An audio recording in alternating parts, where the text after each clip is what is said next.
1320 or video shirt. I bought into the raffle and I didn't win. Same. Yeah, We all got dude. fucking scammed. Yeah. It's like the Monopoly scam. Well, they're all doing it. Richard Rawlings has them now, and it's like. Oh yeah. And then Cletus is doing the giveaway on the Tahoe. And I'm like, yeah, it's fun and great way. Yeah. It's. But I mean, you're winning. I like how Cletus he videoed it.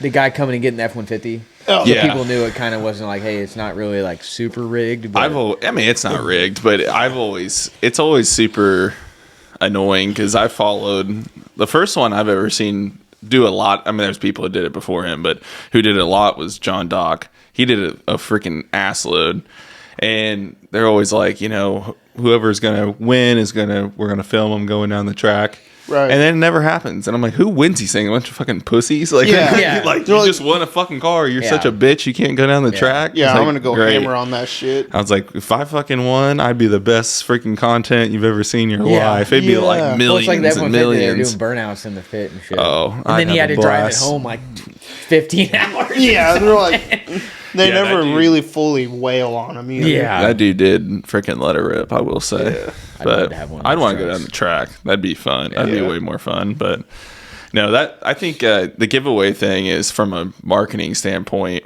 I'm sure Sells there's merch like a motherfucker. sells merch like a motherfucker. I'm sure they can probably find some way to do a huge tax write off Does it for matter the that that's- vehicles Kicked. itself.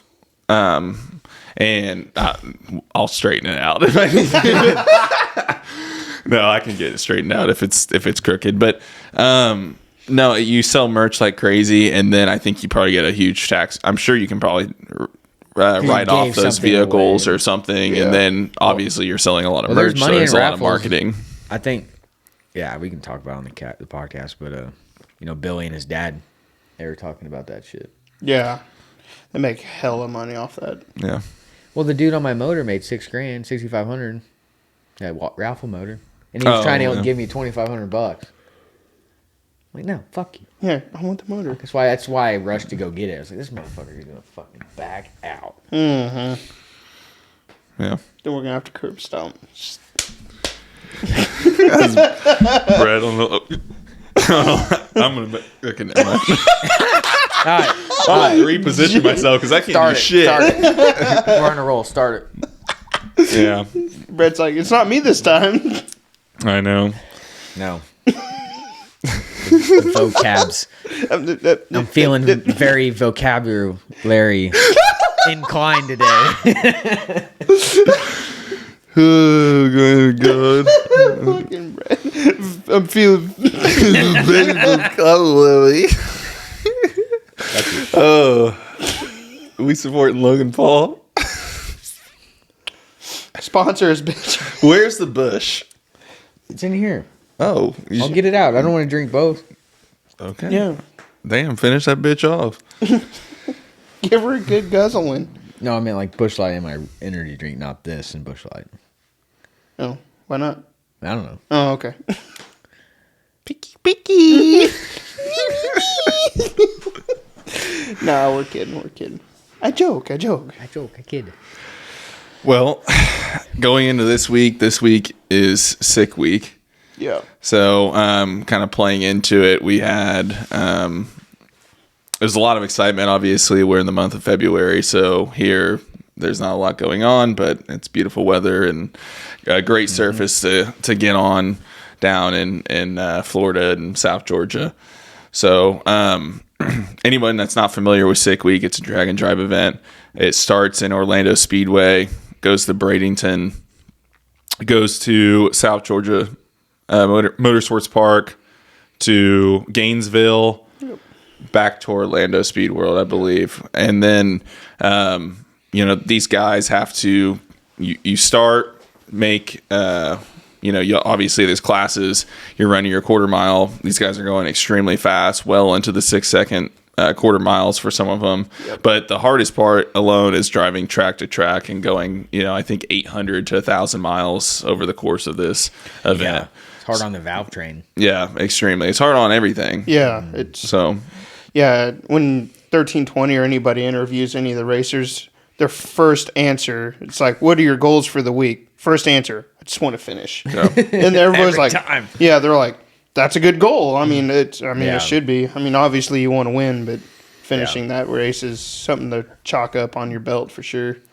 Yep. So all these cars are, they have specific rules to them. They can carry a trailer full of, some replacement parts, sometimes engines, transmissions, fuel pump, belts, accessories, you name it.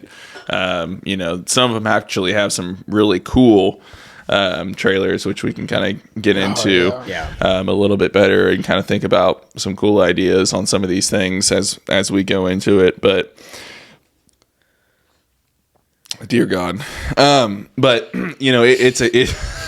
it's a huge challenge. It's really the drive. I think the drives are obviously the hardest part, because it's one thing to have a race car to go start and go really fast down the track, which is very, very, very difficult in itself.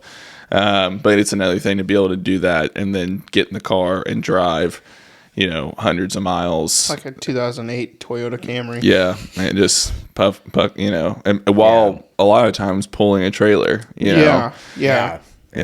So it's obviously a very strong testament to what these guys do.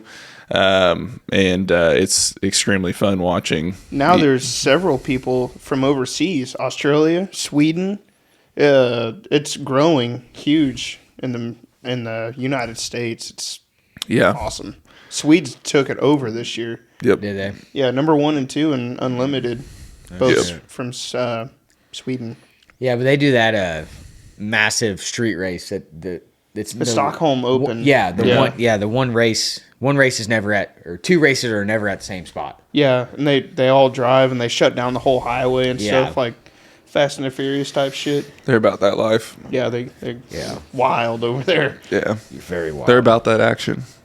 Yeah, live action. That'd be a dream. That'd be a dream to take the car over there and to do the Stockholm, or you go over there and buy a car. Fucking spread your cheeks. Get beat by like an all-wheel drive Audi. Yeah, it's hopping and a skipping. Yeah, some of those guys. And then there's like pretty much all imports, but like one dude had a fucking blown Camaro. Yeah, a couple of them had 540s and shit. They're like, damn, that's cool. Yeah, driving it around. Yeah. Yeah. Seems stressful too. Yeah, extremely stressful. The way they race. So do we want to go into McFlurry? Let's start day one. So we have Jesse and I kind of were working on a little bit of kind of day by day highlights a little bit. And then when we approach that point, we'll get into specifics on McFlurry. Sound good? Okay. So day one was pretty dramatic. Day zero, going off memory. So the first day there, not everybody obviously went down the track, but people were warming up. There was testing. Testing. There was already people diving in, replacing major parts on the car that haven't even went down the track yet. But that was kind of the test beforehand, and I saw Devin Vanderhoof, I think, make one of his first pass. And I mentioned on one of the previous podcasts, it was a Fox body, and it looked easy as hell. And he let off and rolled to like a 7-something because he's running rowdy radial, so it's 235 8th mile stuff. So there were some really interesting passes, and you kind of get a good idea of what we have out there. But going into day one, I think the first thing was Schroeder's wreck. The Corvette. That was horrific for sure. Bad deal. And he walked away from it. Testament to the proper safety gear. Yep. Yeah. Cage, equipment, what he was wearing. I mean, there was a fire too. I mean, it was bad. Went over the wall and shit. Yeah. It takes a lot to do that. Are you talking about the Volvo one or the Corvette one? Corvette went over that one went over the wall too? Well, he was on top of it. It was pretty bad. Yeah. I mean, the car was destroyed. Yeah, for sure. Bad. Yeah, but that car, and it was kind of crazy because right before that, I was watching one of the 1320 videos, and I think Fred was saying, like, all these cars are street legal, And then I was looking at that car was in the background. It was about to make a pass, and I was just starting to think about like, wow, like for that to be street legal, I'm sure he probably bought it as a clean title car, brand new, and they tore it apart and made it into that, and just I was just thinking about all the money and the time and investment and stuff like that, and then here we go. He lets off the button and. It was making a pass. It kind of shook the tires a little bit and then kind of went down, and it just went hard left, I think, and just hit the wall. Yeah, went right. Yeah, it went right, and then it shot back, I think. Pinballed. Yeah, that's exactly what happened. It was bad. Yeah. Well, it's like Tom McGilton, that Why Not Camaro, 2013 Z01. The white one. Mm. Yeah, had 20 miles on it. Yeah. And dropped it off at Larry Larson's shop and tore it all apart. That he car's won cool. a couple years, didn't he? Yeah. For sure he has. And did you see what he was driving in this year? Yeah, his original. He had his original. It was like I don't want to mess this up, but do you know what it was? It's like a 32 or 33. I was going to say 33. Ford 3-window coupe. Yeah, and it red, big tire. Looked like some kind of power. I don't know. They didn't go in on specifics on the motor, but was it fast or was it was nines. Slower than they were in not. I saw it run a 9 something. Yeah, it's way slower than the Camaro. But he was like, it's comfortable, less exotic. Of trying way to easier. Way easier, and he was just kind of going. He was just kind of going through the process and enjoying it, but oh my. But no, that was actually kind of nice to see. Yeah. So, and I actually didn't know that going into it either. That was his first car, but that was something. Obviously, I hope the driver has a speedy recovery and Schroeder everything's walked good. away from it. Yeah, I'm sure. So really sore. Hope he gets the car back together, or gets something back together at least, or What was the red car that crashed? The red old. We'll get there. Yeah. Right, that's in day 3. Oh, that was day 3. Simmer on the timeline. Yeah, we'll get to that point. I'm excited, brother. Damn it. Yeah. So, obviously, speaking of crashes, we go into another car that's back from having a pretty devastating crash in Drag and Drive, which was the Javelin. Yes, that was last year. I think so. Was that? Maybe Was it Rocky Mountain or was it Drag Week? it was Drag Week.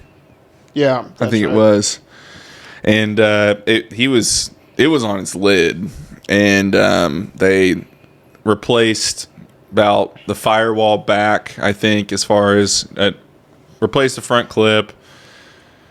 Replaced part of the car, the same chassis. They just kind of went over it all, and then they inverted the color. So it used to be red with black flames, and now it's black with red flames. It looks way better in my opinion. I think it does.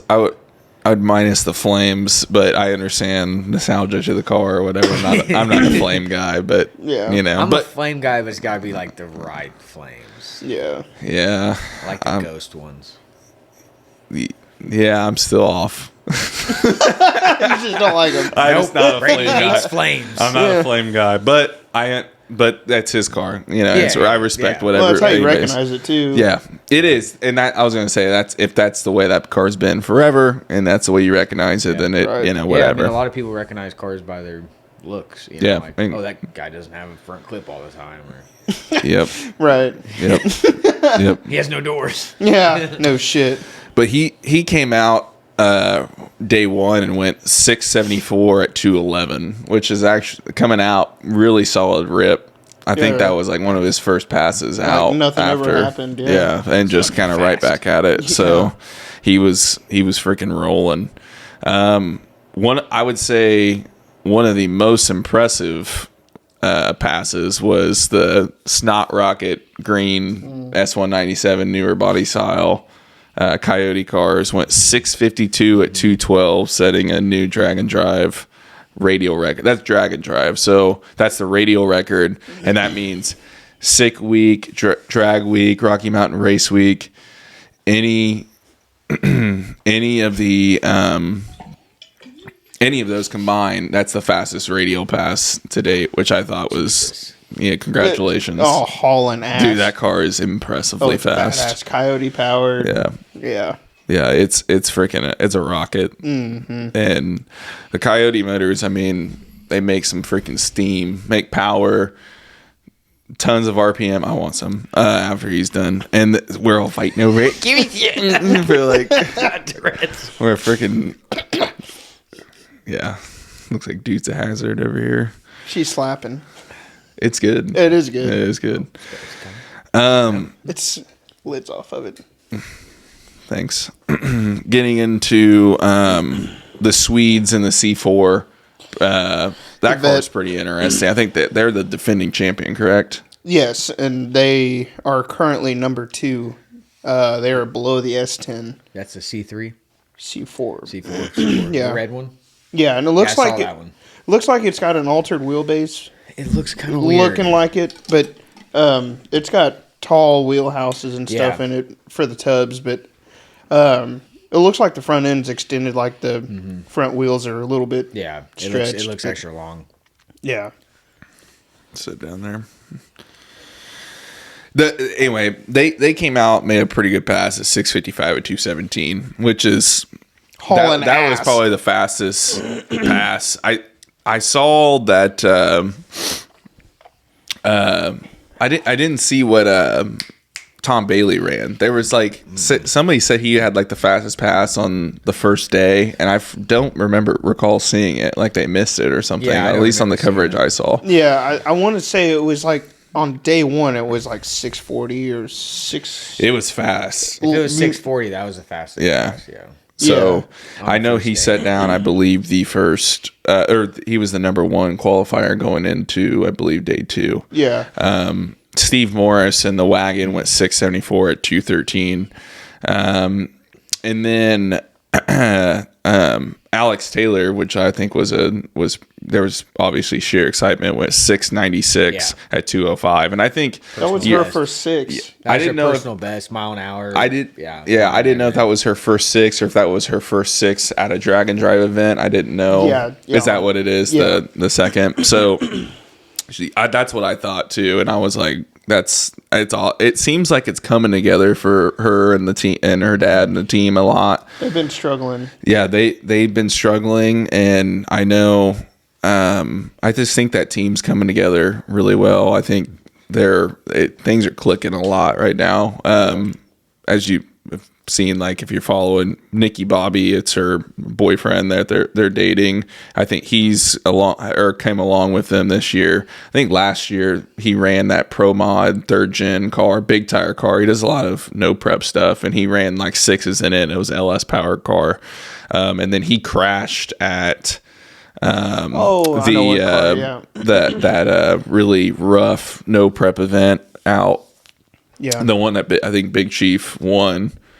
He was in that. I think he wrecked at that car. Anyway, he wrecked that car, but he came out and he's helping. And I just think that team's clicking right now. So congrats to her for Alex that. Taylor and Steve Morse, they made that pass together. I think they were side by side. Yeah, they were side by side 6s. Well, I mean, side by side, but he was. Yeah, but yeah, that was a day 2 pass. Jumping the gun again. Just look at him, he's like, motherfucker. I'm just being a dick. I know. Just taking away my little notes on here one by one. Man, no, joking. So, but that was day 1 was pretty calm. I think McFlurry to cover the Cletus side of things. Cletus early on was kind of calling his shots. The first couple days, like he was running about what he wanted to, or what he thought he was going to be running. McFlurry going into that, I think, was going like 840s, high 840s or something like that in day 1, maybe 850. First pass, something. First pass, they went 827. They didn't expect it. It was 827. Yeah, it went 820. I think second day he went 840 something or something. Yeah, they slowed it down because it kept hitting the boost cut. Yeah, 15 pounds, and it went 120 or 120 60 foot first fucking rip. Yeah, like literally the first pass down the track went because he missed that shift or whatever, and it still went like. Yeah. He didn't miss it. He didn't do it fast enough because he wasn't used to the shifting. Yeah, but, and it went freaking crazy. 8s doing that. Mm-hmm. For those who aren't aware, it's a Fox body 7.3 Godzilla motor. It's a Linko. Stock 7.3. Stock. Not gap 7.3 Godzilla, which comes in the newer like F250 trucks, 350 maybe, whatever gas trucks. Those are, Ford's very big on the modular stuff, but this is more similar to an LS based engine. It's a push rod motor, and it has a Bruno Linko 5-speed in it, and has a 10 Soldier race cars 9-inch rear end in it. Ty did kind of the whole cage work and stuff on it. It's a really nice car. It weighs. I think with James in it, like 3,035 pounds or something like that, I think is what they came out with. Weigh a good amount. Yeah, well, it's probably a lot of that engine's probably pretty heavy. It's a big bitch. Yeah. So 7.3, it's heads and cam. That's all it did. And then when we say Bruno Linko, a Bruno is a converter drive. So instead of Linkos traditionally had clutches, is what they were meant to be used with. But Bruno is a company and they make a converter drive where you can put a torque converter in it and then bolt it to a Linko. So it's best of both worlds. Yeah, it's an auto, but you still shift it manually. Right. Yep. Freaking cool. It seemed kind of it's freaking sweet, but it seems like it's a little tricky at first because you pull all the gears, but you got to push them all back, right?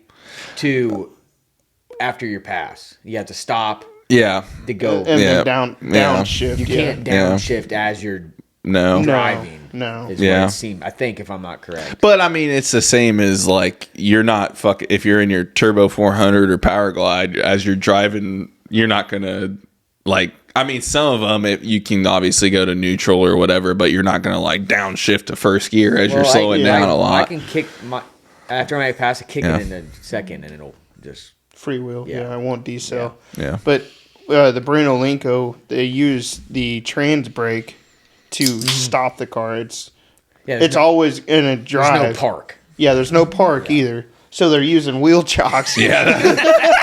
They didn't even know. He's like, dude, there's no park. And he's like, I just thought about it. Yeah. I was like, what? Yeah, but to stop the car, they use a trans brake. So you come up to a stoplight, you hit the brakes like a normal car, but it's still in gear.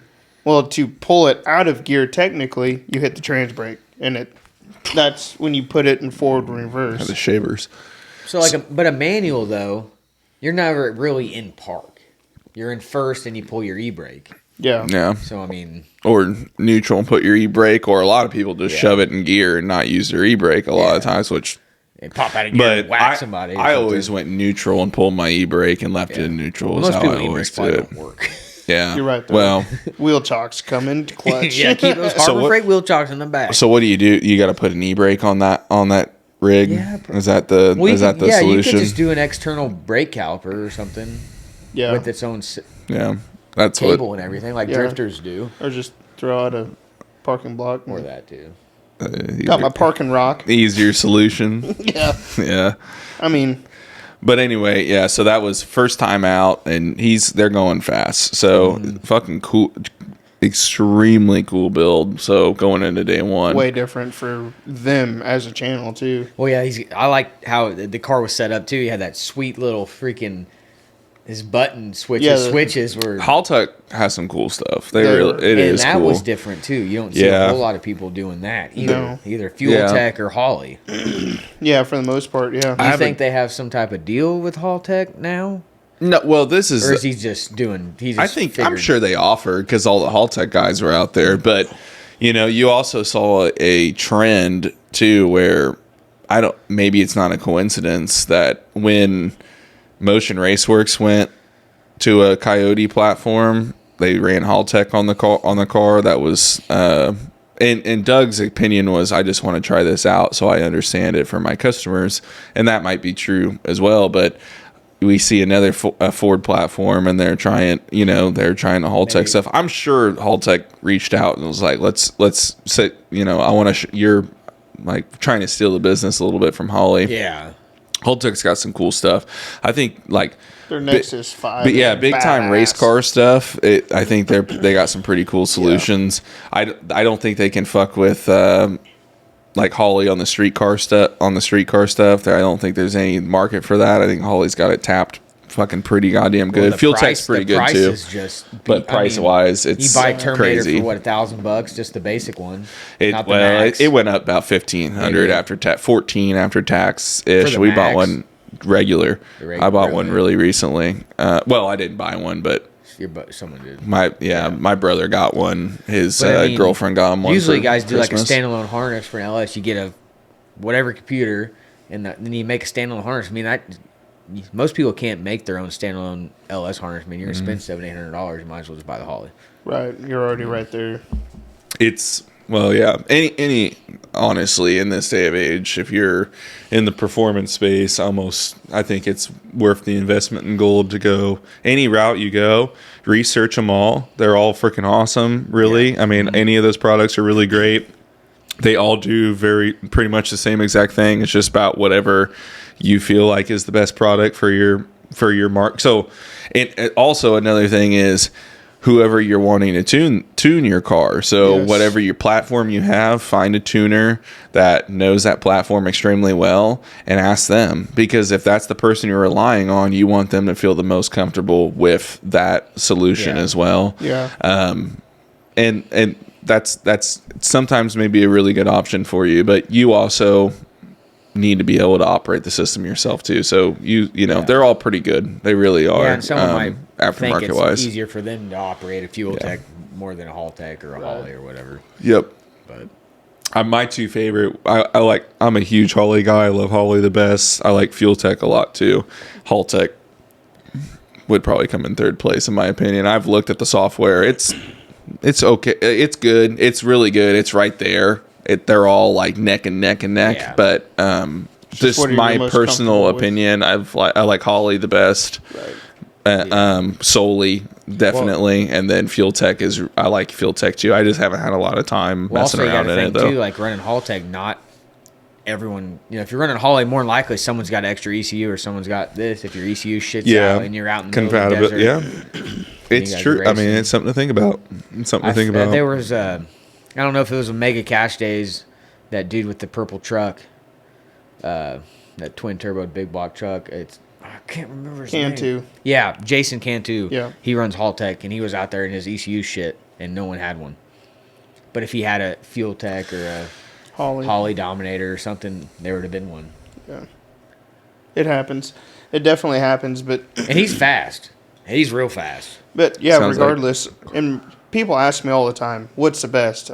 Honestly, I don't know if there is a best there ECU. Isn't. They're all going to do what you ask them to do. Yeah. You know? It's just, like Brady said, it comes down to who's tuning it and what you're comfortable with spending. Yeah. That's true. Yeah. Money is obviously a huge thing with people. And I understand we all have budgets. Yeah. I mean, unless you're a big team or whatever. But it's just whoever's tuning it. Yeah, whatever they like. Yeah, but regardless, what's next? Yeah, going into day two. Now we're in day two. Day two, starting pretty much right off the bat.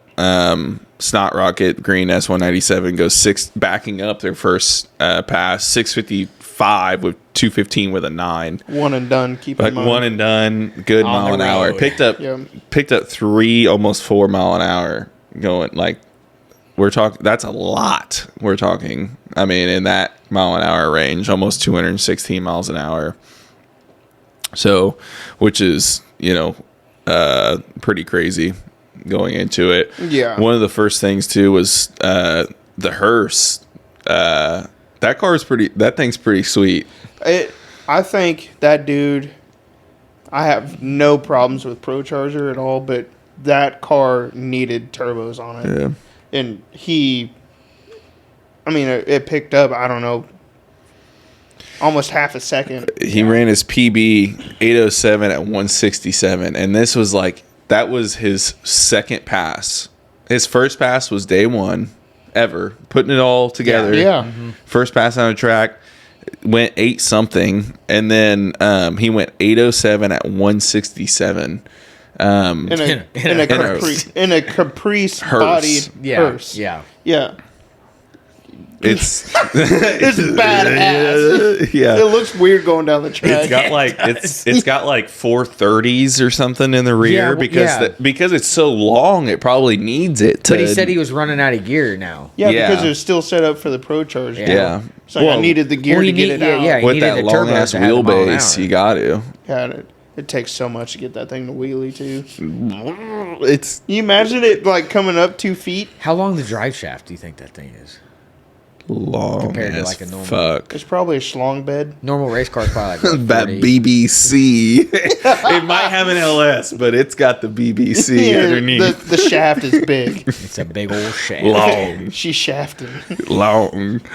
But I mean, that bitch was rolling, you know. But it's so badass. Yeah, it is cool. I mean, it's right. I think it's got like Frankenstein heads on it and shit. I mean, it's a nice built legit. LS. I think it's 80s or 82s or something. Fastest. Yeah.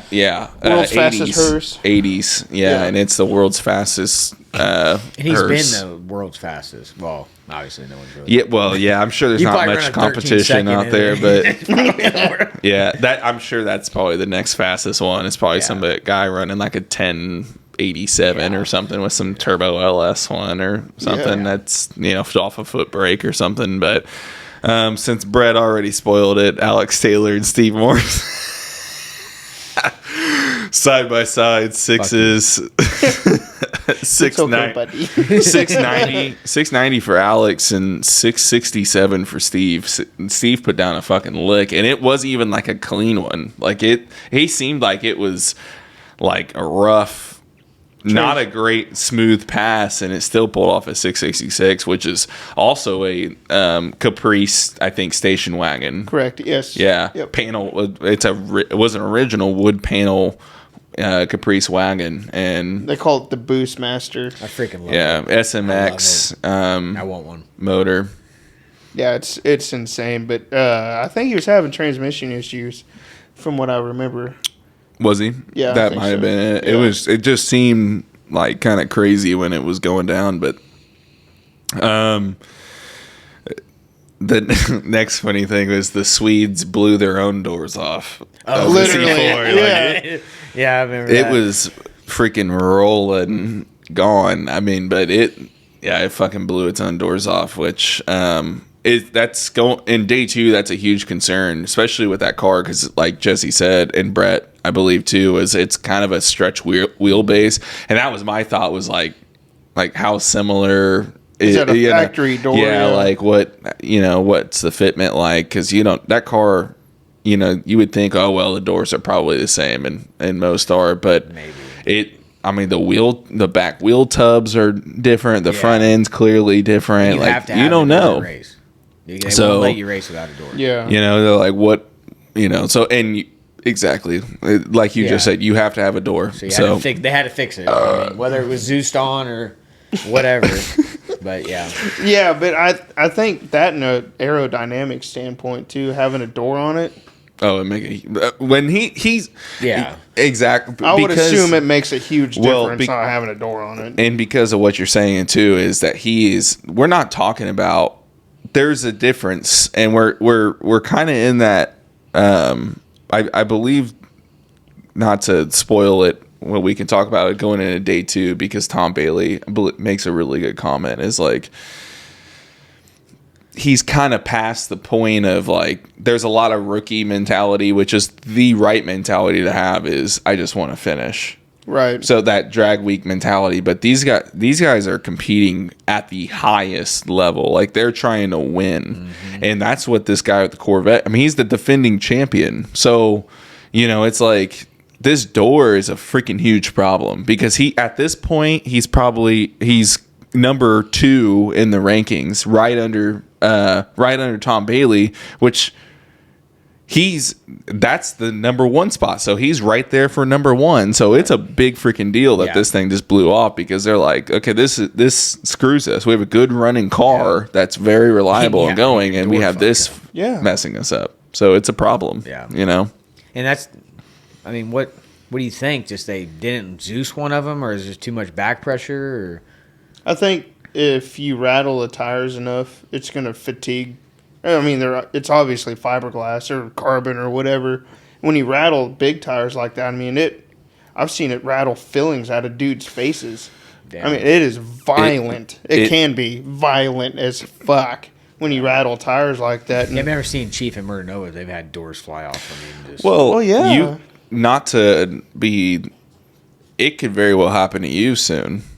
I mean, you have fiberglass doors in Lexan. I'm saying have to break the you fiberglass. Go down, if your car is going to be mile an hour and like a motherfucker, especially now with the big turbo and the good motor, we put some boost to it, and we want to take it out to Heartland, and you're like, okay, or the new I-70 track later on in the year with the good air when it gets off, and we say, okay, let's let it go out the back quarter mile, and you're mile an hour in a lot.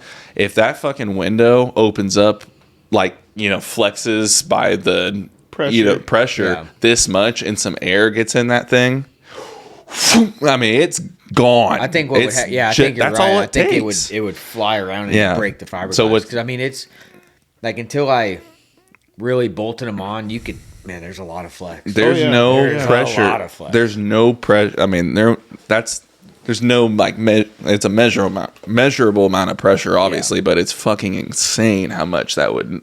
That's what happens most of the time. I'm not a aerodynamics physicist by any means, but when you... No, I was just like, no way, you're not. You're not? I thought you were. You were like, what? You got all that... No, I'm kidding. No, but I mean, you almost have to think of it like an airplane in a sense. A pressurized cabin. Yeah. Jesus Christ. Yeah, because you I started thinking about it. It's like, I'm no aerodynamic physicist. I look over at your fucking nice ass drag truck. The worst aerodynamic platform ever. Let brick. Yeah. It's like, the square. What I chose because I'm an aerodynamic physicist. You're right. The most dynamic car ever. Sorry, anyway. It's just Brady, funny. shut up. Jesse, continue. You're fucking funny though. I mean, you're right. You're right. Yeah. Okay, you're sorry. Right. I'll shut the fuck up for the rest of the time. Thank you. I'm kidding. We'll let this be dry for another 10 minutes. Okay. All right. Anyway, go ahead. Jesus Christ. No, fucking. You have to think of it like an airplane in a sense.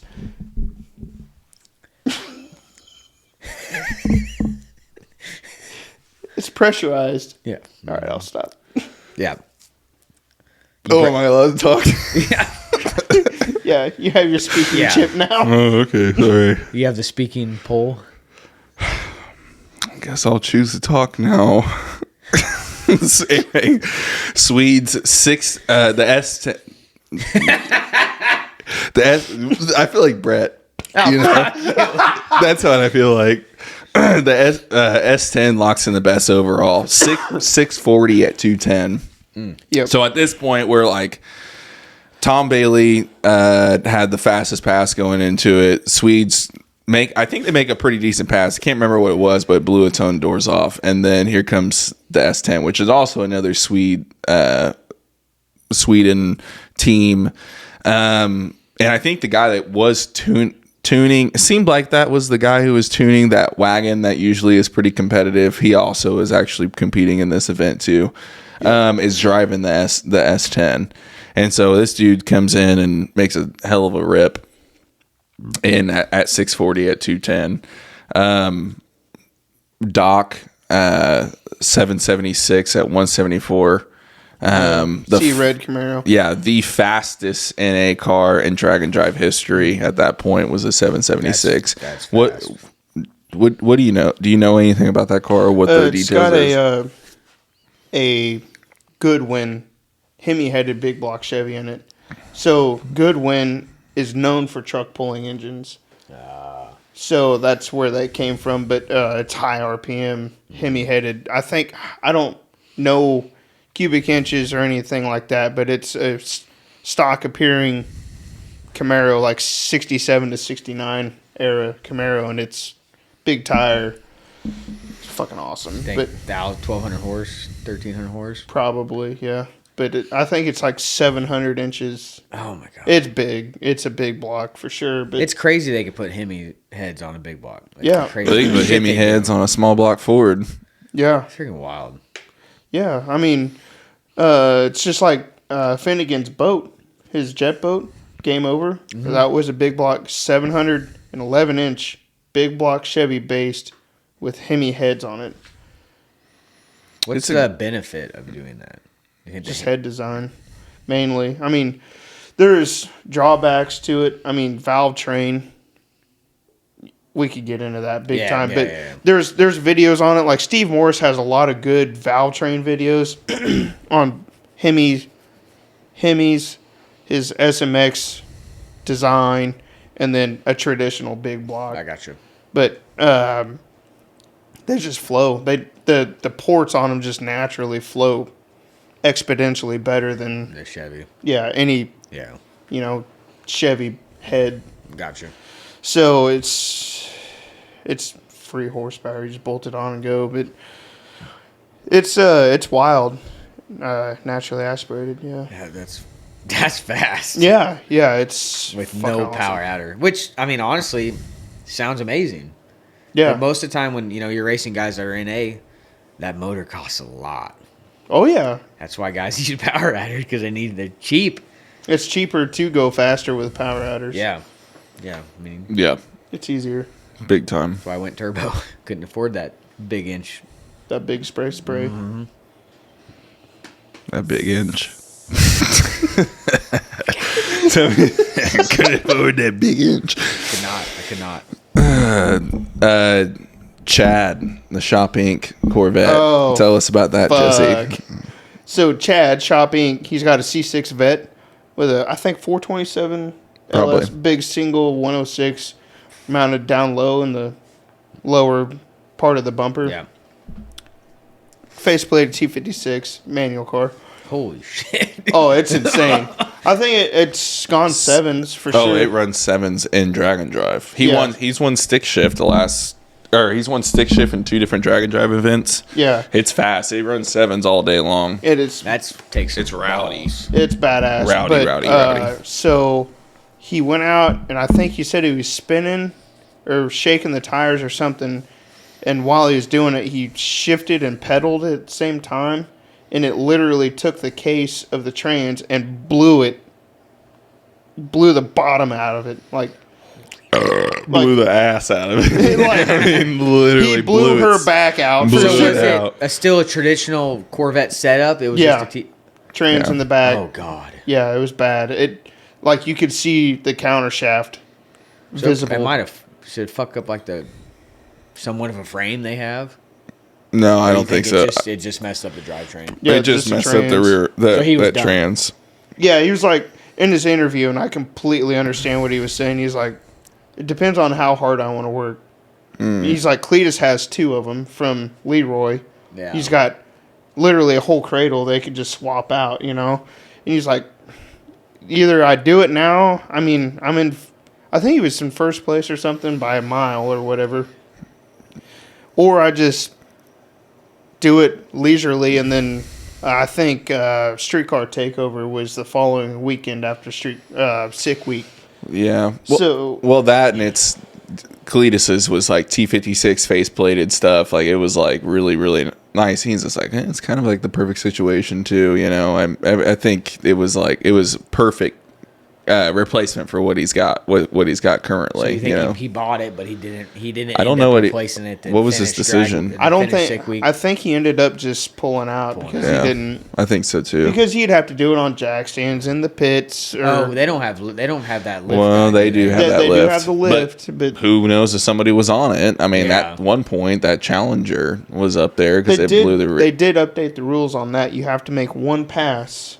And then you are allowed to use a lift. They said that, but then they went and interviewed that guy. So you made a pass today? He's like, no, this happened last night. Completely. It's fucking. There must not have been someone. Fred's like, you do have to make one pass before you can use the lift. And then they're like, what happened? Did this happen today? And then the guy's like, nah, this happened last night, but we're here today. And Someone must not have needed it. fucked the whole thing up. No rules today, boys. No. Someone must not have been in line or something. Nah, he might have just snitched on himself. Or that, yeah. Or he lied, and We don't know. No time slip for the day. Yeah. I don't know which day it was, but I thought it was so funny. It was like day 2 or 3. I was watching. Yeah. What? What? No, I'm laughing about the whole fucking situation. Okay. No, so Jesus Christ. Self-conscious. yeah, I know. But no, so day 2 or 3, Fred was like, they were like, He's still laughing. This is so stupid. It's so ridiculous. Where I'm watching the video and they were like doing trailer burnout. They were recording trailer burnouts this whole entire time, and this guy's doing this trailer burnout, and this person's coming the other way, and it's just a regular car, and somebody's in the back, and they're like, "Gay." They left it in the video, but I don't know if he's actually saying gay, but that's what it sounds like the guy's saying when he drives off, and they just kind of ignore it and look at the video. And then later on, so they're recording all these trailer burnouts. They're like, yeah, trailer burnouts. And then at the end, Fred's talking and he's walking. He's like, check out our 1320 store for our merch. And then there's like this Duramax diesel truck that like gets on it. And he's just like they're two middle-aged women. Two middle-aged women, like children. And I'm like, you've been recording people doing burnout this whole entire time, and egging them on. It's the same thing, and you have a fucking problem just because you were talking. It's like, dude, quit being. I can't believe. I'm surprised they kept it in. But I was like, Jesus Christ. And he was it's egging sick week, them on. so they're not probably editing his. Well, they're probably just trying to throw it together really quickly or whatever. Yeah. But anyway, it was funny. I understand how like frustrating that is because you're like talking, you're like. Anyway, and then, so I'm sure, but. That should have been like, he probably thought they were going to cut that out, I'm sure, but I just thought it was super funny. But it was. What day was that? Because I'm going to go back and watch because I didn't see that. It was day 2 or 3, but it's at the very end of the video when that happens because he's like, it's like a newer Duramax truck, and there's like, and then he's just like, but it was just funny. But the gay part was. Yeah, I don't know if they said gay. I'm gonna put the clip in here, and we'll let us be the judge.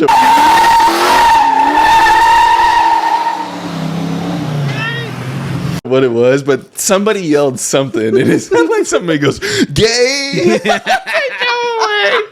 It's pretty close. It might not have been gay, but I'd like to say it was. So, but okay, day 2, Brett. Here's your shining moment. McFlurry, they make a good pass during the day, correct? Mm-hmm. Day 2. What? Yeah, they slowed it down to 8:40. Yeah, they made a good pass and they left, and they were just cruising down the street, and next thing you know, you hear this freaking noise.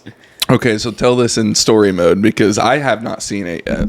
So explain what happened. So they made a pass, and they were driving to the next, I guess, meat spot or whatever, and they hear this noise, and they pull over, and then try to start it, and they keep hearing this noise, and then they have. I don't know who pulled them to the gas station or someone pulled them to that spot because they were right there. Yeah. I mean, they were right there. So they pulled them to the spot, and Cletus is like, well, let me hear it once. I started, and it's just... knocking harder than a Jehovah's Witness. How many 2-3 passes going 8s on a completely stock motor? Yeah, I think Cletus suspects it stretched a rod bolt. Yeah. Which I... It would be safe had oil bet. pressure. Said it had oil pressure and everything was fine. They were just cruising and then they just start hearing it. Yeah. But I mean, what do you expect? I mean, it's stock motor. You wanted to see its breaking point. Yeah, it's. I mean, no one knows really anything good about power. It's making on wastegate. 1,000. It made really great power on pump gas. Yeah. It was ridiculous. They were like, "What the fuck?" 7.3, dog. No intercooler too. Yeah. Methanol, yeah. Well, on pump gas with no intercooler, on like Wastegate or something like it was like nothing. It made like 700, didn't it? It made like 700 and something. They were trying not to make that much on pump gas, but it was boost creep. Yeah. They were drilling holes in the freaking intake. Do you see that? Yeah. And Cleese is like, take the pipes off. And James like, no. Maybe that's what happened. I'm sure they pulled them off and blowed them out, but yeah. I think they pulled a vacuum plug or something. So that's how they were trying to slow it down, was doing that. Mm-hmm. They put 2 quarter-inch or whatever 5/16 holes on each side of the leaving side of the turbo, and before the throttle body. Yeah, so they leave a little pressure out to try to keep the boost creep from because they were getting boost creep at the, I don't know, 4th and 5th gear. Yeah, that makes sense. But and then I saw in the comments Cletus put, I don't know if it was Godzilla over LS. Oh yeah. Which, I mean, if you compare it to the 427, the factory LS7, probably. Yeah. But you can't really compare a 5.3 to a 7.3. What? Well, I mean, I don't know about that. I mean, because if you're doing that, you're like, well, there's been like stock bottom in 5.3s. It's been like fucking 7s because they didn't live very long. You know what I mean? Like, it's like, yeah. So, but that's besides the point. I think it's a really cool platform, and I think it's going to be pretty badass. I mean, if someone wanted to buy a factory out the box crate motor and you want to put 800 to it or 900 to it, probably hold all freaking day long. Yeah. But they were really putting the beans to her. They were, and they really weren't meaning to. No, it was boost creeping. Yeah, it was 15 pounds was their boost cut, and I think they were shifting like 6,800. I'm sure that's pretty fucking violent. Well, I don't know. Maybe not. I think the motor was intended for like $5,000 or something, but with stock heads and stock cam. Yeah, but I don't. Wait, that's how long? Only what's on that? It's a truck motor. Oh, that's true. Yeah, they're not meant for 7,000 RPM. They probably make max torque at 4,000 RPM or whatever. Yeah. So they don't have to downshift. Yeah, I see what you're saying. Yeah. But no, I think it's a great motor. I'd honestly, if I had a Fox body, I would do the same fucking thing. You have a Camaro, you can do the same thing with. Ooh. I don't really stir the pot. I don't you wouldn't. Swap. You'd put an LS in a Fox body.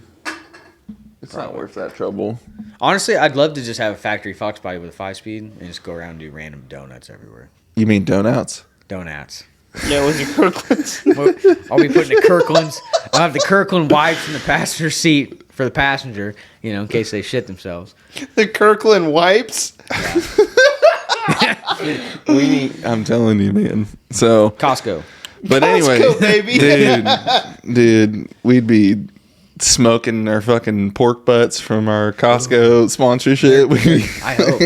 All the beer we could Busch Light, dude. They got that shit on deck. Pallet of lights. I always buy the 3-pack of wings or ribs. I don't know if I was saying wings. The 3-pack of ribs. They're cheap as fuck. Dude, they got Sam's or Costco's got all the meat. Yeah. They got the meats, not Arby's. You got the meat sweats. Oh, that's a legit condition too. Yeah. It's a lot of meat to make a dude sweat. I had Oklahoma or Kansas City Joe's, whichever you want to call it, last night, and I was like, I haven't had barbecue in a minute. God damn it, I'm hungry. Delish. Yeah. So, and then they did, before they blew it up, they put the stickers on McFlurry. Did you see all Yeah, I did see that. Yeah. George is like, I can't see a thing. James is like, I can see great. Yeah. I can't see shit, but I sure do love Fig Newtons. McFarland's or whatever. Yeah, and McFarland's, our ice cream machine works. Yeah, exactly. Yeah. Well, that was the best joke of it all was they posted a photo of the thing broken down, and somebody's comment, I'll post it here, was just like, probably wasn't a great idea naming the car after the machine that's constantly broken down at McDonald's. And I was like, that's fucking That's classic. Big brain energy right there. Yeah, I know. It's like, this motherfucker's living in 2045. Yeah. Big facts. It was funny. I thought that was good. Only other thing on day 2 I'd say is Devin Vanderhoof went 460s on a 235, and he's the easily number one qualifier. That's two. They locked in two 460s on a 245, which is fucking slow compared to what they're used to going. I mean, it goes like 130 something 60 foot, and then you can just see the car pick up and separate and go, and they let out to a set. I think they ran like a 735 at like 118 miles an hour or something like that. It's fucking that's a convertible stupid. car, ain't it? Yep. Yeah, So he has a top? Or no Oh top? yeah, the top's on it. Yeah, it's all up and stuff, but it's 540 with a single 118. Yeah, It's a unit. it is. It used to be a Capital small U. block Ford car, and it was fast as fuck. You know, hearing his name, you don't think he's going to be like a big buff son of a bitch, but and then you see him, he's like tatted and shit. Yeah, he's Devin Vanderhoof. Yeah, Which I just watched his video on my Mac valves and yeah, sensor and all that. dude. crap. His if you need help with your Holley stuff, just go research a little bit. It was so cut dry, just beep boop. He is like Yeah, a short and wiring sweet. god. Yeah, if He you don't know how really to do your is. Mac valves or dome sensors, just do it exactly how he tells you to do it. Yep. He'll tell you the color of the wire and all this shit. If you don't even care about what the pin is, what the number of the pin is, he'll tell you, no, you do gray and green. Yeah, Plug them in. yeah, Copy. yeah. Yeah. He does it right. That's for Yeah. sure. There's a lot of bad information out there, but I tell you what, I mean, he's Holley Devin will set you recommended. straight. Yeah, he's The only very the only good. video that kind of threw me off guard was like his trans brake bump button stuff because it didn't really work for what I was doing because I was doing nitrous. I didn't have a bump button, so it didn't work the same. You don't want to bump in? No, I don't. Well, but Murder Nova and Sean want you to. Yeah, you're going to have to start bumping in, bud. Well, maybe now. Oh, Ooh, look at you did go. you switch over? Maybe not though. Maybe I'll just right on the line. Maybe it'll make boost instantly. I would. I wouldn't. It won't. That 3-second fucking two-step. That'd be wonderful, but I think it will with the right converter, but not with that converter in it. I think it's going to be a little lazy. Yeah, I don't know what the fuck it's gonna We'll see what it does. New With gears, new converter, I got new motor. I had it. There was a 6-liter cubic inch lower displacement or lower compression deal with a 106. I got it to get up on the brake like 3,700 or something in like 3 seconds or something. So I don't know. Out. We should be able to get it if the converters are decent Yeah, close. we'll see. We might have to put it back. I need another one. Me Oh. too. I've been dry for a Jesus. minute. What? Maybe have to do a back pressure sensor, maybe. I mean, it wouldn't hurt. It'd be nice to know, but I don't know. Our biggest thing on your car is going to be able to control the boost. Like it's probably going to take it's probably not going to want to open the gates very much. It's probably going to or close. I don't know. I'm thinking of it one of the way. I get where you're really losing my mind, but we'll see how it goes. It might be fine. Who knows? If it's not, we'll fix it. Yeah, that's a good thing. Anyway, going to day 3. So, Day 3 was eventful. Yes. very eventful. We'll start. Do we start funny or sad? Sad. Okay. I feel a little sad Well, today. Jesse, take it away. Why is it going to be me? Why not? Well, Volvo crash was. That was I did not see another that. very horrific crash. So Volvo was like a 1949-50 two-door Volvo thing from the junkyard. Yeah. Super cool. They swapped it with a 4300 Yeah. inline 6. I just talked about that with somebody. What? Yeah, it had a 4300. A lot of people sleep on that motor.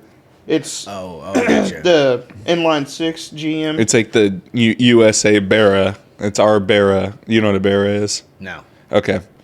We won't spend a ton of time on this, but Yeah, a Barra in Australia, a Barra is like the LS of us I because gotcha. they put a Barra in everything. It's an inline 6. It's like their version of a 2J2. It makes tons of fucking power. Can handle a lot of boost. It's Ford. Yeah, it's produced. badass. I gotcha. So we didn't get the Barra here.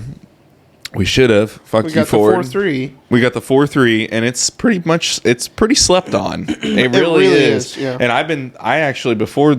I was actually researching this a few months back, and I was talking to a couple people about it because I was like, that'd be fucking badass to do. Like that would have been cool to put in my car if I could You know, I mean, it'd be like people would be like, "Oh, it's those still got the stock in," but it's a little easier to mess with. There's two twins that have that Cyclone.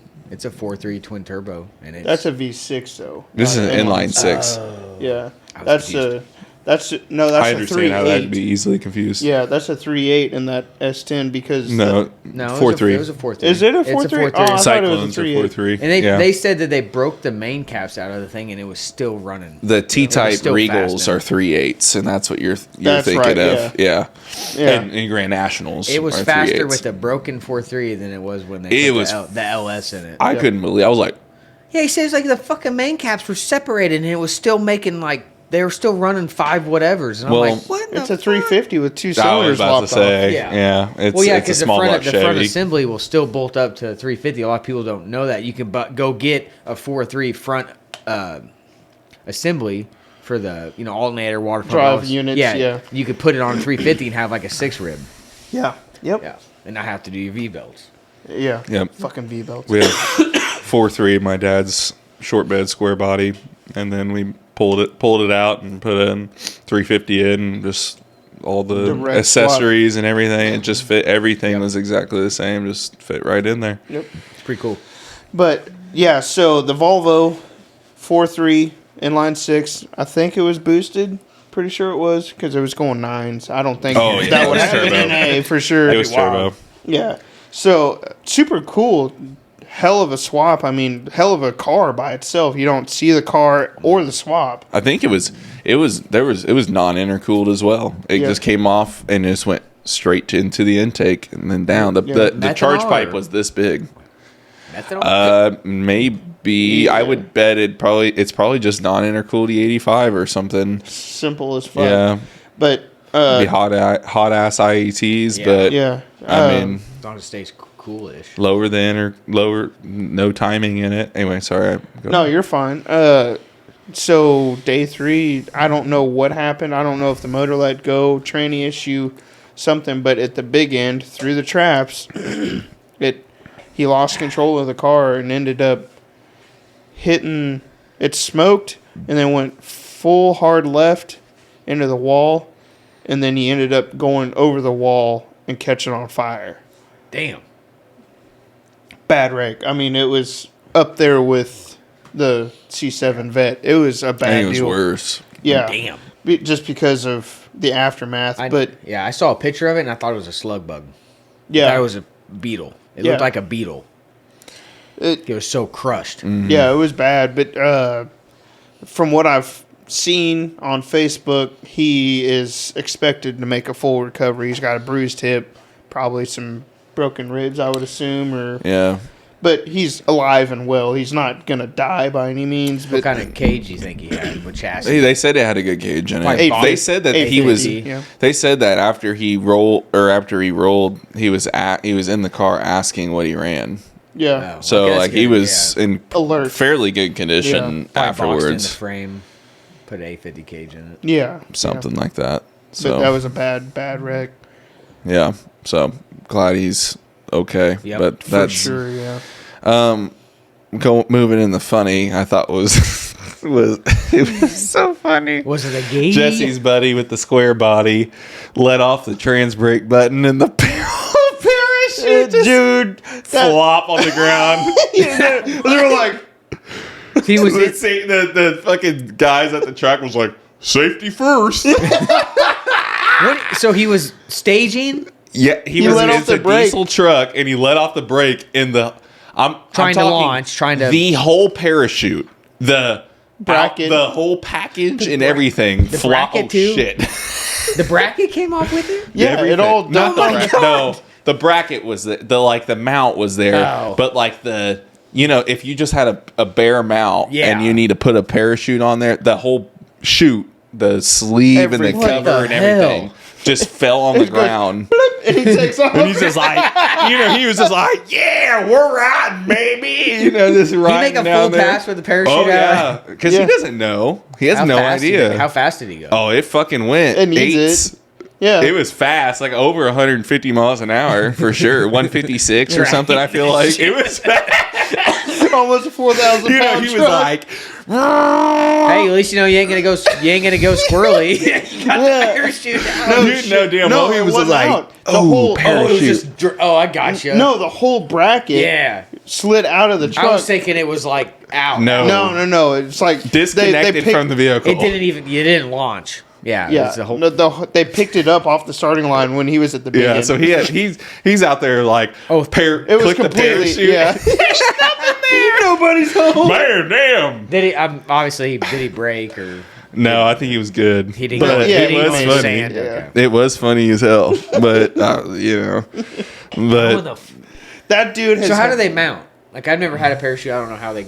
Is it just like a somewhat of a plate and you just bolt it onto your mount and then it just shoots off?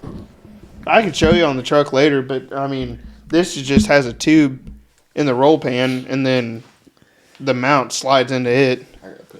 Yeah.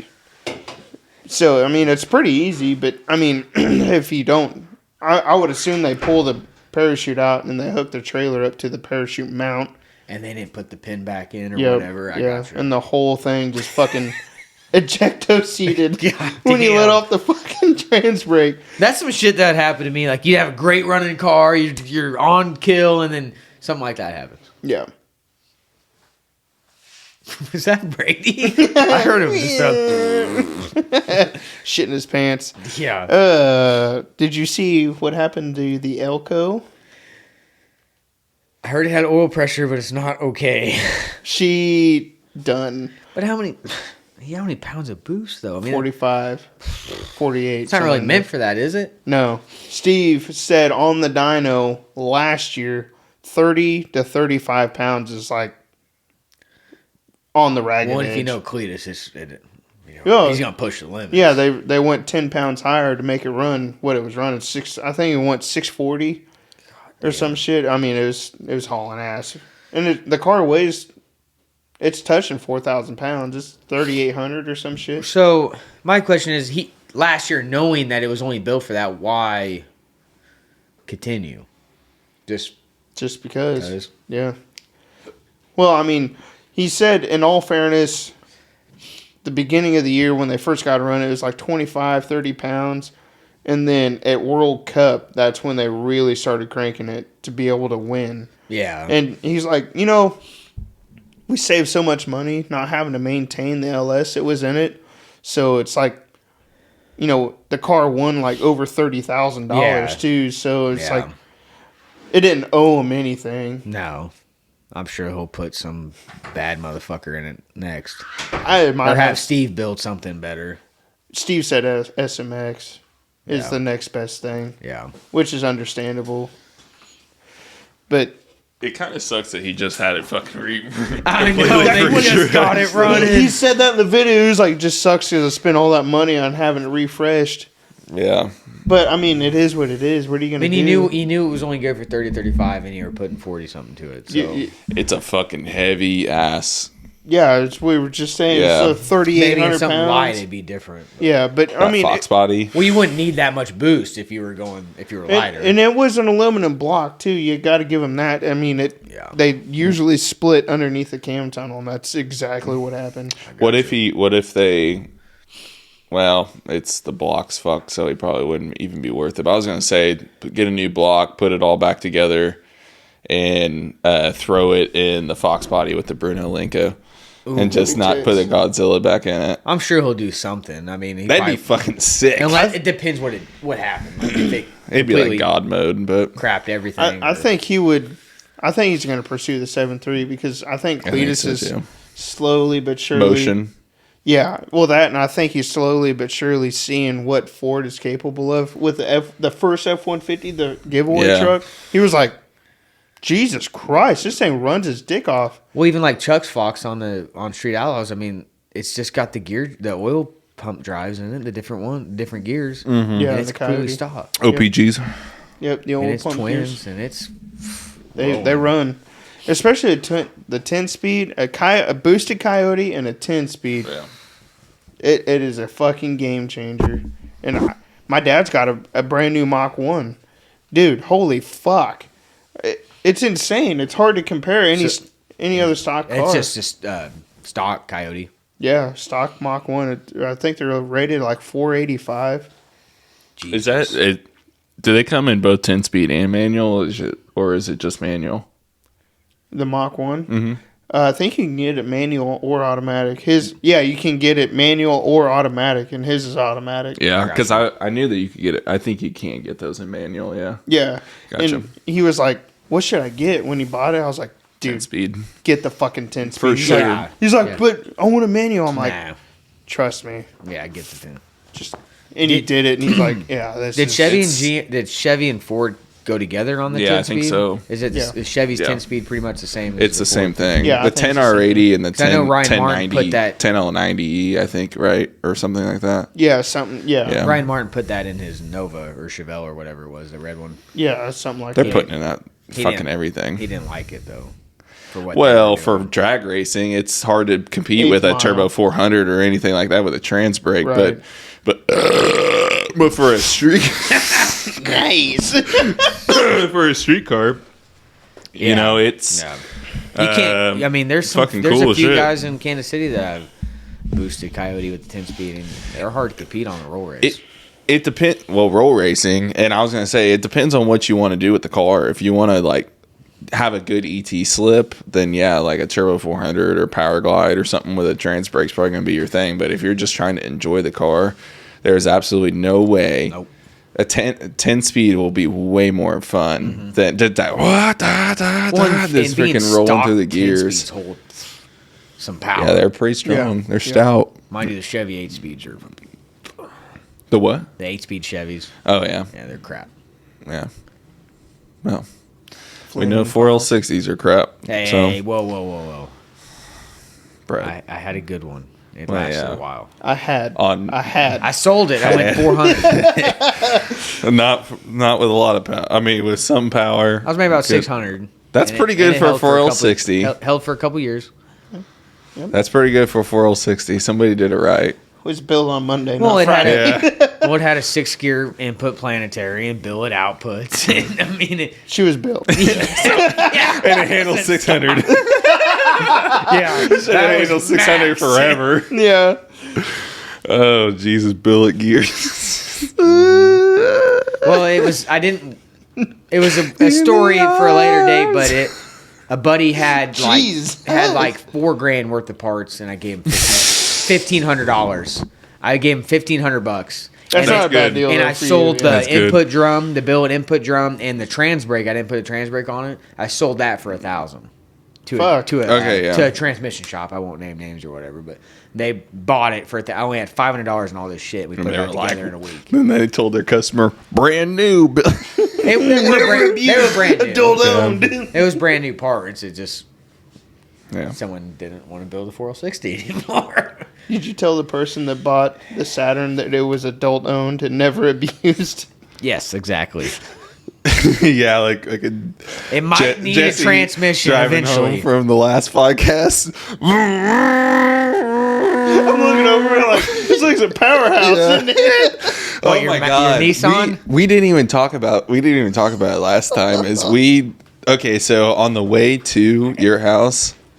What the fuck am I going to talk? Okay, go ahead. We'll bring that up later because I'm not going to talk to Jesse about the thing that we were both in the car for.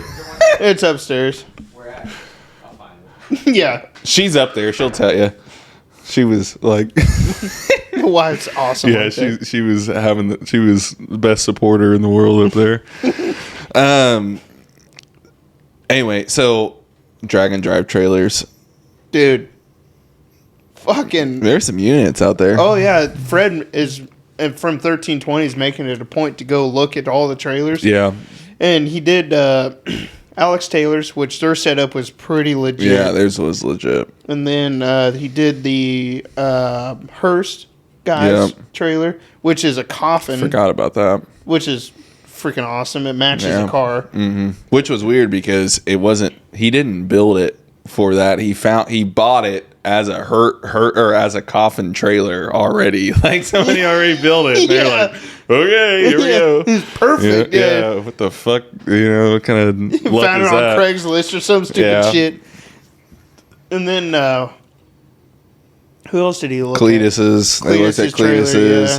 They looked at that dude with the 32 kit car. 32 The Factory Ford. 5 car. That thing. Yeah. You betcha. He's from Canada. Yeah, you betcha. I got a fucking grill here. He's like, I got a Traeger over here if you want some smoked meats. Yeah. He had a full-on, like, sink and shit, 10-gallon water tank. It's like, oh, yeah, you betcha. Jesus Christ. I feel like I'm watching Trailer Park Boys whenever I was listening to him. I was just like, good. Did you ever play the Trailer Park board game? No, I haven't. No. It's wild. Is it? Yeah. God, I love Trailer Park Boys. It's just so freaking funny. It's the way of the road, bubs. I love the TikToks. The Trailer Park TikToks. Yeah. Oh, yeah. I put my dad on Trailer Park Boys, and he's just like, he's watched it like 3 times. It's just Ricky. like, I love it. Frig off, Leahy. If you've never Jesus. if you never watch Trailer Park Boys, and Jim Leahy, really pay attention to that motherfucker. You want to talk about an actor? He was stone cold sober. He laid it, and that's acting. You know, if you watch it very disconnected, you're just like, God, man, that guy turned into a drunk. But then separate yourself and think about he's acting. It's absolutely insane how good of a job he did. Yeah, Dude, his acting in that fucking job was insane. What? Oh, fucking Leahy, I'm running the Dude, it's fucking hilarious. He's It's like he And it's crazy how it became in like a TikTok. Oh, he's dude's dead. He's dead now. Yeah. He passed away. Yeah. And you can remember him just from that show, and he was the coolest, nicest guy. Listening to his interviews and stuff, and oh my god, the fucking one-liners that would come out of his. Oh my god, he's like, oh, I'm blowing this little thing, and I'm ready for a top up. I'm right on the line. Cheeseburger. I love fucking that one. Whatchamacallit? God, I can't remember his name. The Dirty Burger. Well, that guy, and I was like, cheeseburger eating motherfucker. J-Rock. He's so greasy ass walrus ass. Yeah. Know what I'm saying? Cheeseburger eating motherfucker. He's so funny. Man, dude, oh God.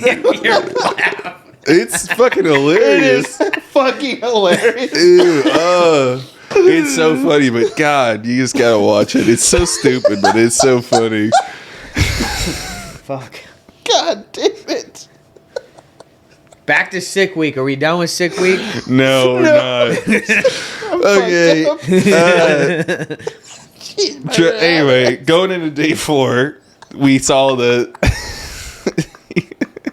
I can't. Yeah. Anyway, oh God, we could go on for that for fucking ever, fucking Randy and shit. I'm done. Okay. Anyway, day 4, the biggest thing was there was drama, and we watched it today. Drama. I haven't watched it. I'm trying so hard right now. Keep it together. Keep it together. I'm trying, boss. I can't. Your guys' hand soap smells great. It's funny too. Oh, it does smell good. He's like, just got done finger banging a lady. Dude, get a load I think of this. you got the wrong hole. Get a load of this. I got stink dick. You guys ever watch? Stop, dude. I can't fucking. I'm done. You ever watch Sex Drive? We can't even spit on day 4. So, Snot Rocket. Snot Rocket. Jesus. Day 4 got accused of cheating. Really? I don't think I've ever heard of that in the history of any type Dragon of Drive? Yeah. Oh, it happens every year, I think. I think somebody, dude, they're bitches on your videos. You look in a crowd of people, you'll find a bitch. Just saying. Well, there might be a woman in there. Dude. Oh no! Whoever fucking talked to him, he was. I don't know what the fuck happened, but it's over a one-piece front end. So Snot Rocket had a one-piece front end. No, they're accused of having a one-piece front end, but he can take the hood off, and you still got to take the bumper, and you got to take it apart to get the front end off. It's not like not lift off. Yeah. Like, it's not like Zeus connectors and then you take off the front end. You can't have that. No, not in the class. You can't have a one-piece front end, but his is. They accused him of that, but saying it's not, and so it didn't work out in favor of that person. They said it's fine, and it wasn't as dramatic as I thought. It sounded foamy. It was. It wasn't as dramatic as I thought it was going to be. I think 1320 got us a little bit on the clickbait. Let me tell you, because it was like drama. It was like cheat. They screenshot somebody as cheater, and there was none of that in the video at all. It was like literally, let me walk over to this person and describe how someone called you a cheater. It was a little like favorable. Protest. Yeah, protest. Like it was a little like here's my buddy, let me give you his side of the story. Whatever, it doesn't matter. But it was a stupid protest for sure, because it was somebody that was pissed off because they weren't going as The fast. owner of Snot Rocket said it the best way he could. He's like, the car's fast, and you're gonna have that because he's like, not trying to sound like a dick, but second place isn't anywhere near what we're running. Yeah, he's like, the car's fast within the rules. Yeah. What do you want me to do about it? He's probably in the same class as Cletus, right? And Cletus at this point already cracked his block, so he's out. So there's nobody else. Cletus is really probably one of the only ones close. And I think that's what, going back to the last episode where I talked about Devin Vanderhoof, that was his complaint, because they threw him in unlimited when he felt like he should have been running with Cletus and the other guys. And they said, no, you're running in unlimited. And he's like, why the hell am I in unlimited? Because of whatever. But anyway. What class was Cletus in? I don't remember. It was... it's the fastest one, ain't it? No, it's not unlimited. It's not rowdy radial. They were on a radial tire, but I don't remember the actual class name. Because look, if you put Devin his car next to the Snot Rocket, I would think the Snot Rocket would probably be more... They're probably pretty similar. They're pretty similar. I mean, the only reason I would say it just looks more pro modi. Yeah, maybe only a little bit, and it's because Devin chose that was his car. It was his car, and it was a convertible car, and it's really because of that. But it really, they're the same. It is the same car. That was last season, so he was upset about it, but he fixed some things to going into this season. He was like, okay, I'm fine. And he actually chose Rowdy Radial. Actually, maybe he didn't fix those things, because that's why he chose Rowdy Radial. It's on a 235 tire, 235, like a 26 8.5 is basically what it is. Yep. And then he was going 460s, and nobody was close to him. And the only person that would have been close to him, which would have been Doug, that's what the race, Cook. Doug Cook, but I actually haven't followed up on their stuff. I haven't seen it at all. I wonder if something happened. No, I think they had a video today. They're still running, but I don't think they're anywhere. I worked late yesterday and I didn't get to freaking wash my crap. Oh, double turds. God damn it. But but yeah, so they got accused. He got accused of cheating. It didn't work out very well. But he went out and ran a really good time. The freaking Corvette, the Swedish Corvette, C4 Corvette, that guy went out and he made probably more passes than anybody there in the day. He made like 3 or 4 freaking passes trying to come up with a good number. And he ended up going like 220 plus miles an hour or something on his last pass. I thought I could remember. It was like, it's almost like the car was shutting off. Like it would go past the 60 foot. And almost to the 330, it would like shut off and then come back on, and they would upset the car big time. So they fixed the door. They did fix the door. Sorry, yeah. So did they show how they fixed the door? They patched. Yeah, they patched. Hell yeah! They patched the original door that flew apart together, and they shoved it all together, and it worked out pretty good. So it was by the last pass, that motherfucker went quick. Yeah, they got it to go past the 330 without shutting off because it would 60 foot like a fucking bandit, and then it would shut off and then turn and fire back up. I don't know. That had some wiring problems or something. I don't know what was going on, but I mean the pass before his last, he stayed in it and he was trying to make a pass. It shut off and fired back up, and it went almost over the center line and then back in. He was wheeling the fuck out of that car. I remember, the shutting off thing's weird. It seems like when you get into that high horsepower stuff, it's more common. It's wiring and vibration induced. You got to really think about insulation and stuff. I had it happen on this. When everything's solid mounted like that, there's so much fucking vibration where it just...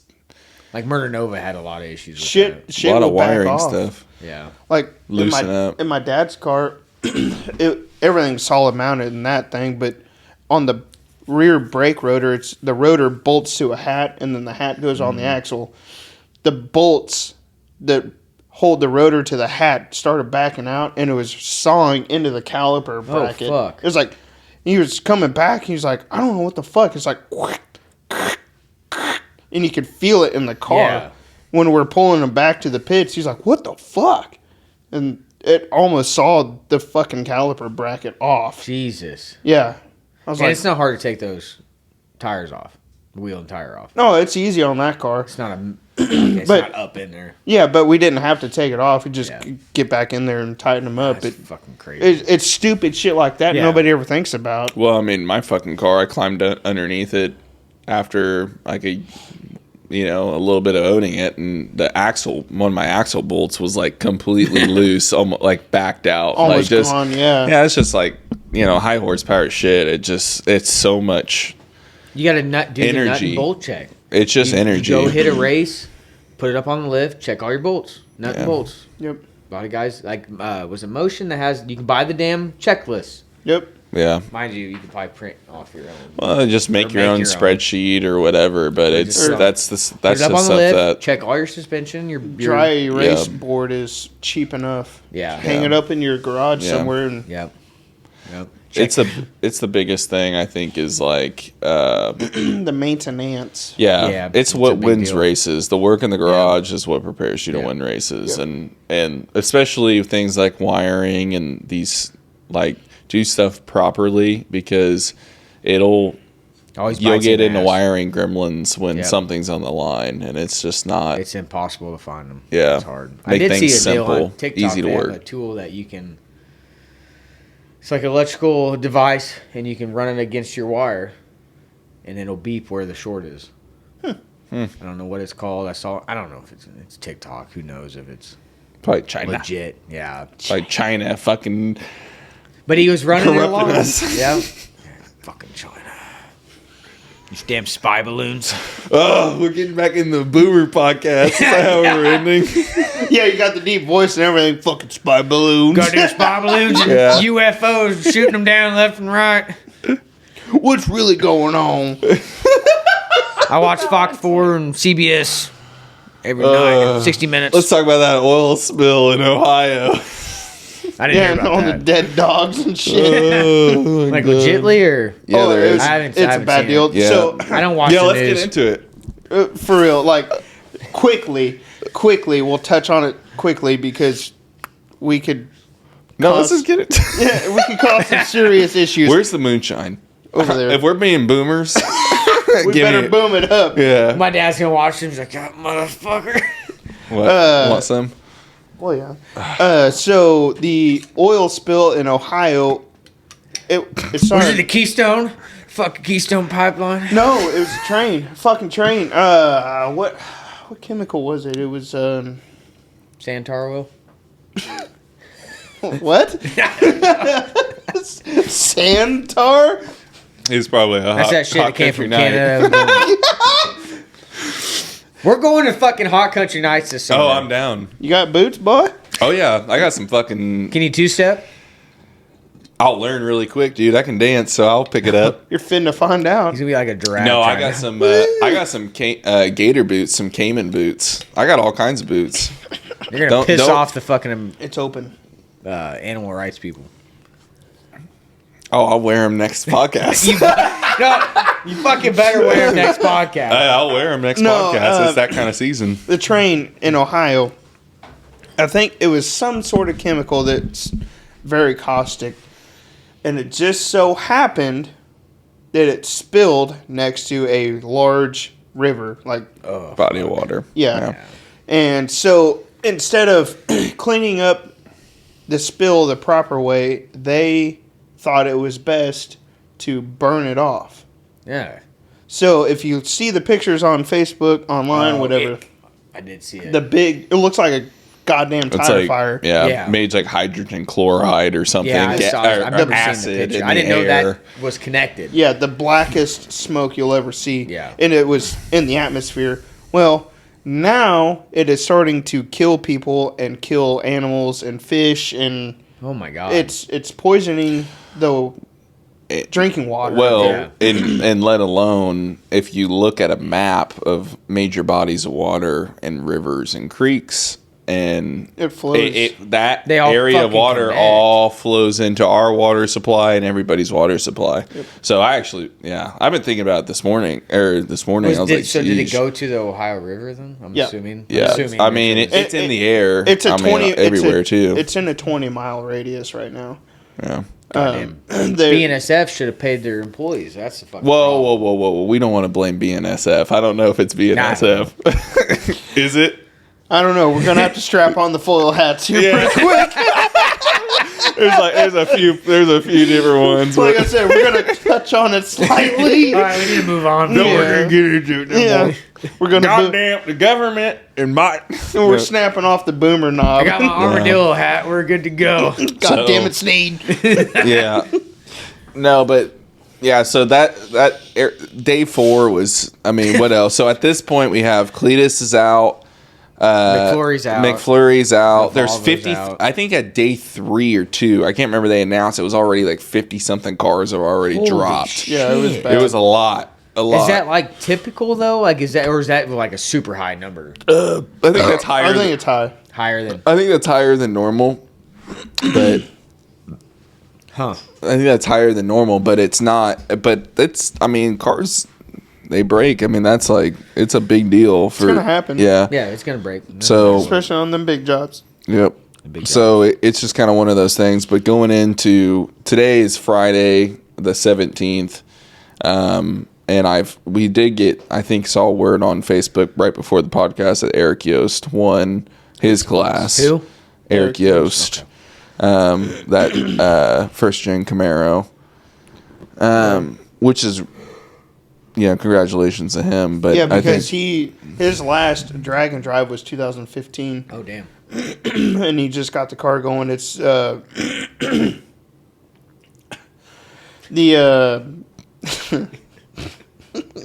patinaed 68 Camaro. I didn't pay attention to it that much. Peter Harrell.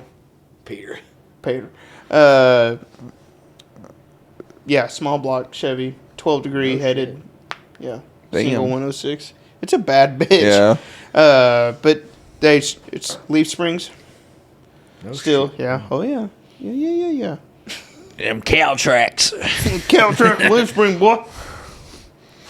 They work. They do work. But yeah, he did win his class, and I think I'm gonna go. I haven't seen verification, but I want to say. The Swede in the S10 took unlimited. Yeah. I would. Snot Rocket probably took his class easily. I would say Snot Rocket. Devin Vanderhoof took Rowdy Radial easily without any. I wonder if they turned it up the last day. I would imagine they probably did. I hope that they ran it out the back door just to prove a point. Yeah. I think I bet they like dip. That car, it went a 130 something. That car normally goes probably sub 1 second 60 foots on a normal fucking like 275. Yeah, on a 275 tire with the small block Ford setup. Obviously, they haven't ran it that hard with the big block setup yet, but I mean, it's a sub 1 second 60-foot car probably, if not very, very, very low 10X, 103, 101, fast, whatever. Yeah, fast. So they might just really cram it in. I kind of hope he comes back and puts it with more testing and puts it to the faster guys or runs with to really try to.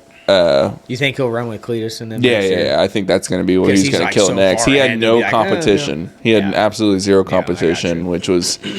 But I think he's going to want more of that. But hopefully, he has a good experience. But we'll kind of get into that. But we'll kind of see. I mean, we haven't really heard a lot today. I think was obviously day 5, I believe. Yep, Friday. Yeah, so it'll be the final day. So we haven't heard a whole lot of the finals yet, and we can kind of do a quick touch base going into next week or what have you. But I think I think this point sick week, the first one in February, will probably. Even going into the next year, I think is going to be even bigger because there's no competition. Like there's no people from Australia. I think there's people from Australia. There's people from Sweden. There's tons of people from Canada came down and all over the country because we're all dealing with this shitty weather where it's 20, 30 degrees. And they're going down there. Beautiful. It's beautiful. South, yeah. I mean, what's better than that? So I have a feeling. I kind of wish they added another one in around November or December to just add in another filler or something. Someone did one in southern states. I think no prep racing. I don't want to say it, but I'm going to. I think no prep racing has hit its peak, and it's still very relevant. Mm-hmm. It's still going to be around big time, but I think. The radial tire stuff is coming back hardcore, but I really think drag and drive is going to be the next big to do. I agree. Because it's in everyone's back of their head. Mind you, a lot of guys don't like it because you don't win any money. Right. For the people that are in it for money. Yeah. You win money.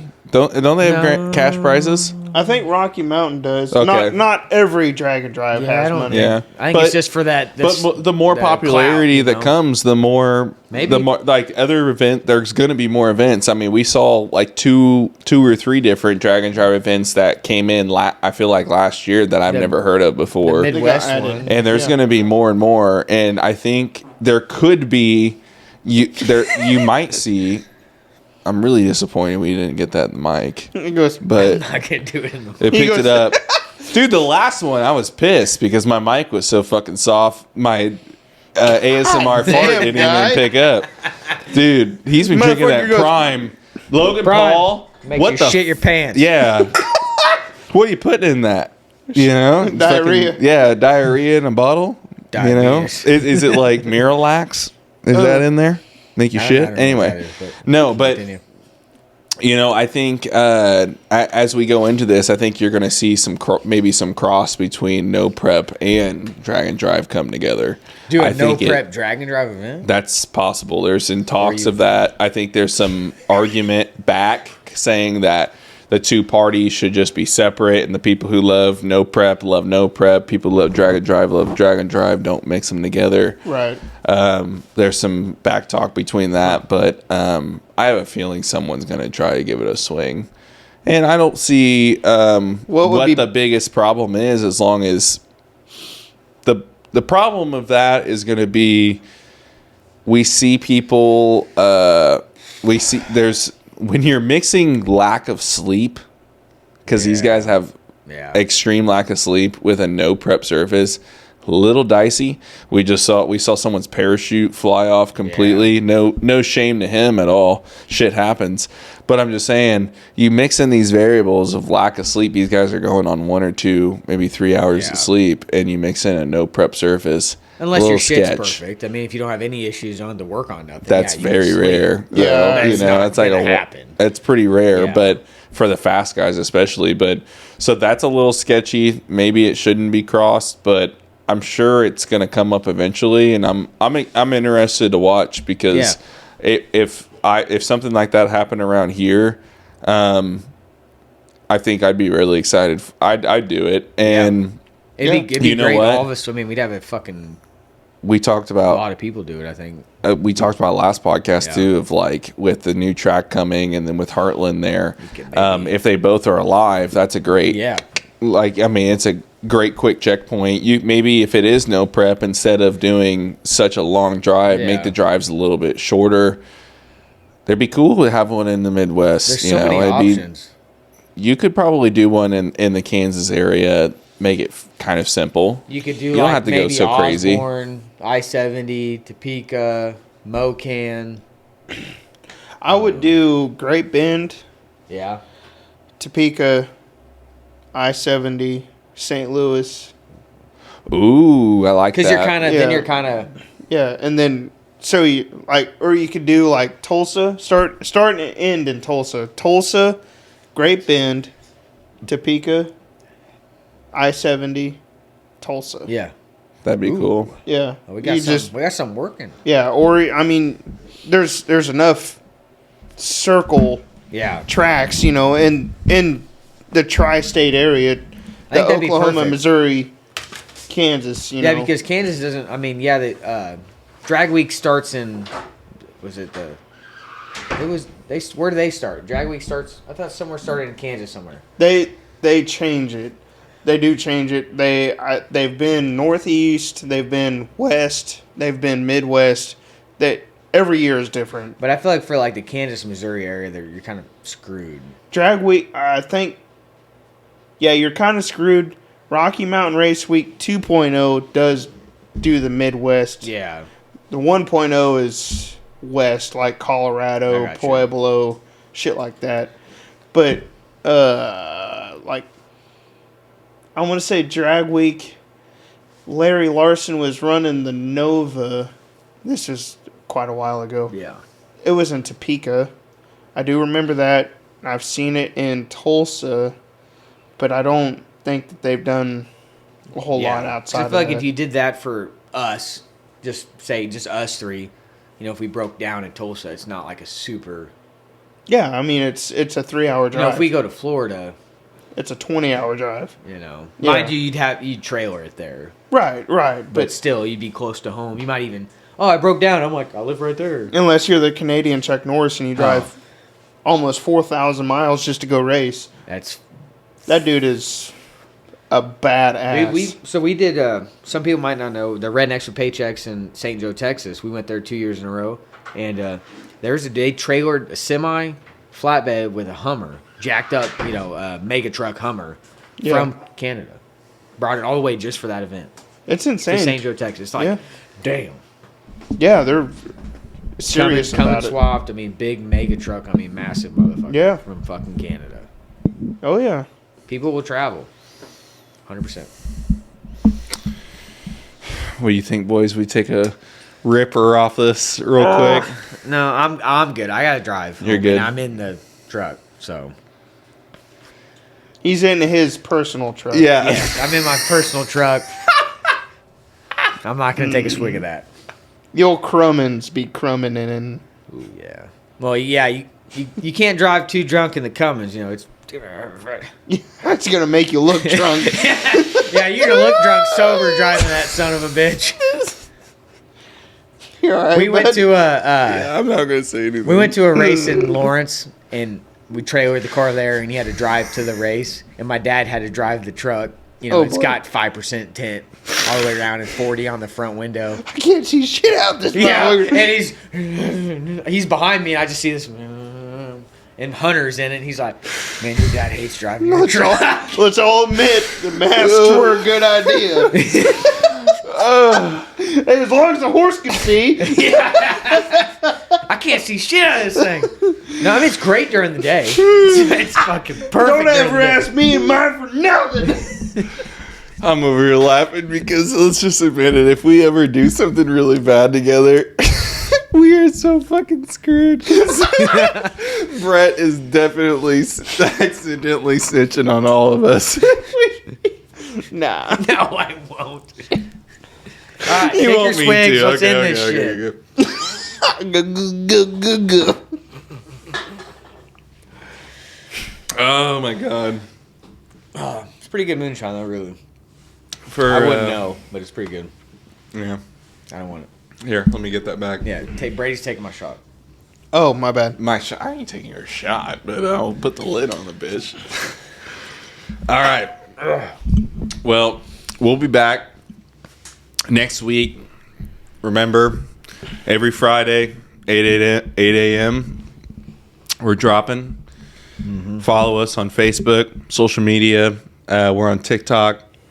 We'll get on Instagram there. We're going to start dropping shorts and short sections of videos and stuff like that. Yep. That you'll be able to keep in tune. And if you don't have time to finish or watch the full video, you can kind of keep update on what we have going on.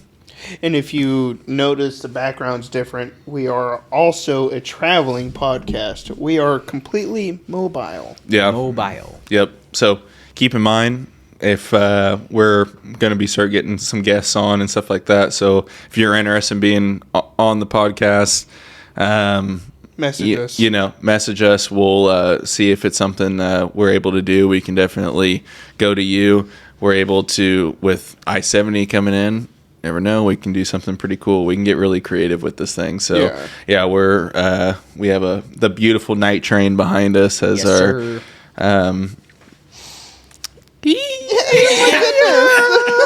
making an appearance. So we're gonna have some fun and just kind of keep things fresh and being able to kind of move around and have some fun and do some stuff. So anyway, guys, we'll see you next week. If you ain't subscribing, you ain't vibing. All right, we'll see you.